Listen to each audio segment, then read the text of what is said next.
L'enseignant, il a une place prépondérante en fait dans les systèmes coopératifs. Déjà, c'est celui qui introduit, qui conduit et qui pilote la formation des élèves. Et ensuite, c'est celui qui entretient le climat de travail pendant les phases coopératives. Un élément de ce climat, c'est qu'on peut difficilement autoriser des élèves à coopérer dans le bruit. C'est-à-dire qu'une des règles de fonctionnement, c'est on peut discuter avec un camarade, bien évidemment, mais ça se fait sous le mode soit du chuchotement, soit sous celui du murmure, mais pas plus loin. De manière à ce que la salle de classe ne soit pas trop en désordre et qu'on retrouve un petit peu l'ambiance qui existe dans certaines bibliothèques où on entend du bruit, mais ce n'est pas dérangeant pour la concentration individuelle. L'enseignant, il est là aussi pour introduire des outils spécifiques pour l'organisation de la coopération. Je pense notamment à un tétraède. C'est un jeu de mots, hein, c'est un tétraèdre qui sert à aider, donc un tétraède avec 4 sommets. Et à chaque sommet correspond un type de travail coopératif. Par exemple, avec le sommet vert, je suis disponible pour aider.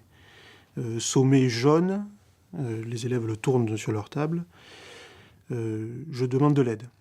Sommet rouge, je ne veux pas être dérangé. Voilà. Ça, c'est le genre d'outils que les élèves ne peuvent dignement pas inventer.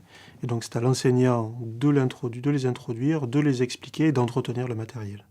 Ce qui est intéressant, c'est que nos travaux de recherche ont pu montrer que lorsque l'on demande à des élèves de coopérer ou qu'on les autorise à coopérer sans une préparation préalable, ça donne assez souvent des effets inverses à ceux qui sont attendus, notamment dans le désordre, notamment dans la nature du savoir qui est transmis, notamment dans le schéma relationnel qui est construit entre les élèves.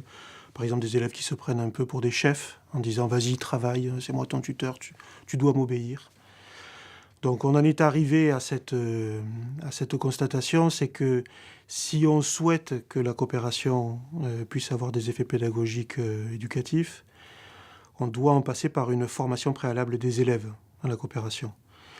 Alors notamment pour l'organisation du tutorat. C'est intéressant que les élèves qui se font aider et ceux qui aident puissent obtenir, par l'intermédiaire d'un travail de l'enseignant, les gestes qui sont associés à la coopération. Alors, par exemple, pour les élèves qui se font aider, quelque chose qui paraît simple, mais que certains élèves n'ont jamais entendu ou n'ont jamais expérimenté, c'est avant de demander de l'aide, d'essayer par soi-même. D'essayer par soi-même. Parce que quand on essaye, c'est possible qu'on y arrive, et donc que cette aide soit superflue. Et une fois qu'on a essayé, qu'on n'y est pas arrivé par soi-même, ce qui est intéressant, c'est qu'on obtient une question précise. Et demander de l'aide, c'est d'autant plus pertinent que cette précision de question existe. C'est-à-dire que je n'arrive pas à dépasser un obstacle qui se présente à moi. Grâce à cette question précise, je peux aller solliciter quelqu'un et lui demander un soutien, un étayage sur quelque chose de spécifique. Donc c'est plus facile pour celui qui aide et c'est aussi beaucoup plus pertinent pour celui qui se fait aider. On rejoint là un vieil adage en pédagogie où, grâce à la coopération, les élèves obtiennent des réponses à des questions qui se posent. Et puis, du côté de celui qui aide, c'est pas évident. Il y a même des enseignants qui se font former pendant plusieurs années à ce sujet. Donc c'est pareil pour des élèves tuteurs. Voilà, il y a un certain nombre de gestes coopératifs qui sont importants. Alors il y en a qui sont très connus, par exemple pour aider, on ne fait pas à la place, on ne donne pas la réponse ou la solution.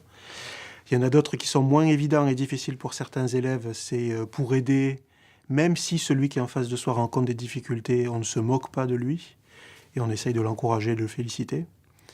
Et puis il y en a, de mon point de vue, la règle la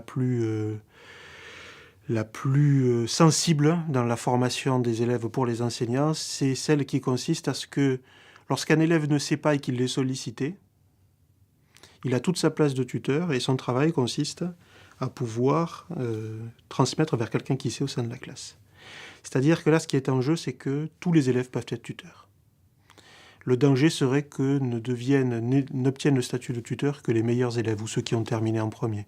Et là, on créerait un système profondément inégalitaire parce que les élèves qui sont le plus en activité intellectuelle pendant la phase tutorielle sont les tuteurs. Le fait, à un moment donné, de pouvoir expliquer quelque chose que l'on a compris, voire même parfaitement maîtrisé en termes d'apprentissage, ça nous pousse ne serait-ce qu'à verbaliser. Verbaliser, c'est-à-dire passer d'un apprentissage qui est intériorisé et conscientisé à de la mise en mots. Et ça, c'est pas facile. Il y a un autre phénomène qui est extrêmement intéressant du côté des tuteurs, c'est qu'un tuteur n'est pas un meilleur enseignant qu'un enseignant formé. Et donc, les tuteurs, comme les enseignants, rencontrent des situations où ils sont face à des camarades qui ne comprennent pas ce qu'ils essayent de leur expliquer. Donc là, c'est extrêmement intéressant parce qu'il y en a beaucoup qui m'ont expliqué en entretien qu'ils ne voulaient pas lâcher l'affaire. Et donc, ils recherchent, dans leur façon de concevoir leur connaissance, d'autres stratégies qui vont permettre de mieux aider leurs camarades. Et là, c'est une activité à haute intensité intellectuelle.